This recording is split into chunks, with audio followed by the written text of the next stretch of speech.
Najprej bi rad izrazil še enkrat iskrene čestitke ministrici Fajon, celotni ekipi. Enako velja za državni zbor, poslanke, poslance, ministre, diplomate. V resnici gre za uspeh celotne države.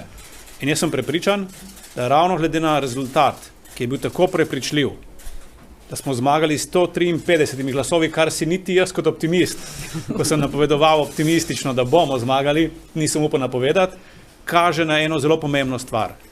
To, da je Slovenija končno spet prepoznana kot tvorni subjekt na mednarodnem prizorišču. Kot nekdo, ki pomaga probleme reševati, tudi z originalnimi idejami, ne pa probleme delati. Jaz mislim, da je ravno to priznanje, da nas je podprl cel svet. Ni nas podprla samo Evropa, niso nas podprle samo Združene države Amerike. Cel svet nas je podprl, ker verjame v našo miroljubno, solidarno in tvorno politiko, zunanjo politiko.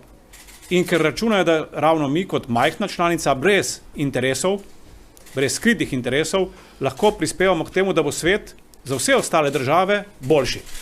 To je najboljši pokazatelj tega, kako visoka je danes vrednost Slovenije na zunanjepolitičnem parketu.